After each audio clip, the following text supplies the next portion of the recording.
മലയാളത്തിലെ ഗംഭീര വില്ലൻ കഥാപാത്രങ്ങളുടെ ലിസ്റ്റ് എടുത്താൽ അതിൽ നിന്ന് മോഹൻ തോമസിനെ ഒഴിവാക്കാൻ ഒരിക്കലും കഴിയില്ല. അത്രത്തോളം ഇമ്പാക്റ്റ് പ്രേക്ഷകരിൽ ഉണ്ടാക്കിയ കഥാപാത്രമായിരുന്നു അത്. മലയാള സിനിമയിൽ നായകനായും പ്രതിനായകനായും ഒരുപോലെ തിളങ്ങിയ നടൻ രതീഷ് ഓർമ്മയായിട്ട് 2 പതിറ്റാണ്ട് പിന്നിട്ടിരിക്കുന്നു. 1977 പുറത്തിറങ്ങിയ വേഴാമ്പൽ എന്ന സിനിമയിലൂടെയാണ് രതീഷ് അഭിനയ രംഗത്തേക്ക് കടന്നു വരുന്നത്.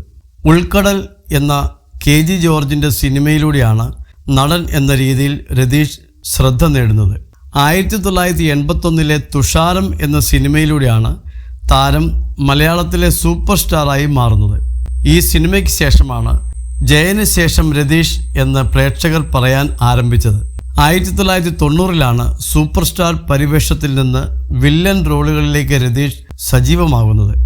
വില്ലൻ നായകനാകുന്നതാണ് സിനിമയിൽ സാധാരണ പതിവെങ്കിൽ രതീഷ് നായക വേഷത്തിൽ നിന്നും വില്ലൻ വേഷത്തിലേക്ക് മാറുന്ന കാഴ്ചയാണ് കണ്ടത്. അവിടെയും രതീഷ് തൻ്റെതായ വ്യക്തിമുദ്ര പതിപ്പിക്കുക തന്നെ ചെയ്തു.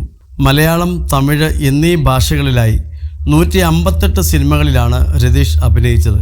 Iyer the great, Chakkikotha Chankaran, black mail, revenge, Ente Shabdam എന്നീ സിനിമകൾ രതീഷ് നിർമ്മിക്കുകയും ചെയ്തിരുന്നു.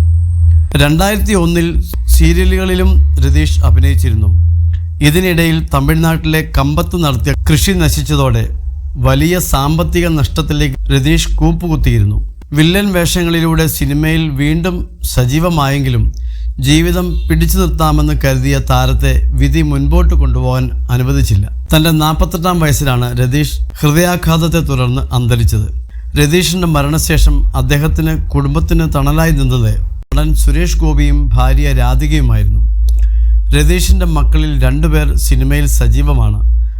മകൾ പാർവതി വിവാഹിതയാകുന്നതുവരെ സിനിമയിൽ അഭിനയിച്ചിരുന്നു. കുടുംബജീവിതത്തിലേക്ക് തിരിഞ്ഞതോടെ അഭിനയത്തിൽ നിന്നും ഇടവേളയെടുത്തു. മകൻ പത്മരാജ് ഇപ്പോഴും സിനിമയിൽ സജീവമാണ്. കഴിഞ്ഞ 10 വർഷമായി മലയാള സിനിമയിൽ സജീവമായി നിൽക്കുന്ന പത്മരാജിൻ്റെ ഏറ്റവും പുതിയ സിനിമ DNA ആണ്. ഇപ്പോഴിതാ സിനിമയുടെ പ്രൊമോഷൻ്റെ ഭാഗമായി മാതൃഭൂമി ഓൺലൈനിൽ നടത്തിയ അഭിമുഖത്തിൽ സിനിമാ ജീവിതത്തെക്കുറിച്ച് പത്മരാജ് പറഞ്ഞ കാര്യങ്ങളാണ് ഇപ്പോൾ ശ്രദ്ധിക്കപ്പെടുന്നത്. DNA സിനിമയിൽ DYSPയുടെ വേഷമാണ് പത്മരാജ് ചെയ്യുന്നത്. ക്രൈം ത്രില്ലർ മൂഡിൽ പോകുന്ന ചിത്രമായതുകൊണ്ട് കൂടുതൽ ഒന്നും പറയാനാവില്ല.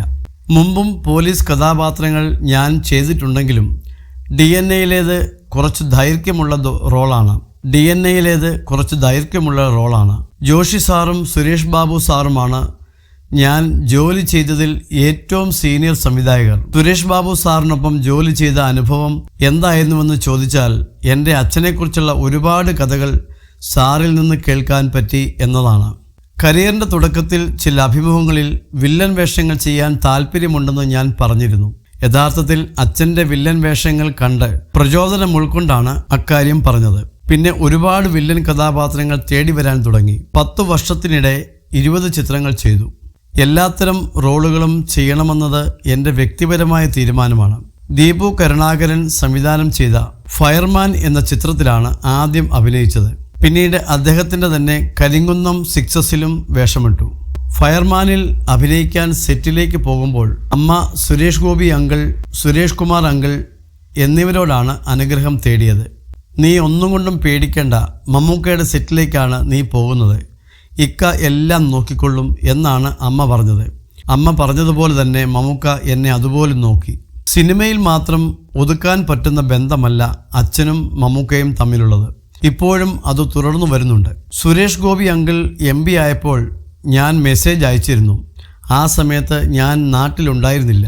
അദ്ദേഹത്തിനെ ഞാൻ നേരിട്ട് വിളിക്കുകയോ മെസ്സേജ് ചെയ്യുകയോ ചെയ്തിരുന്നില്ല. എല്ലാം രാധികാൻ്റെ വഴിയോ ഗൂഗിൾ വഴിയോ ആണ് ചെയ്യാറുള്ളത്.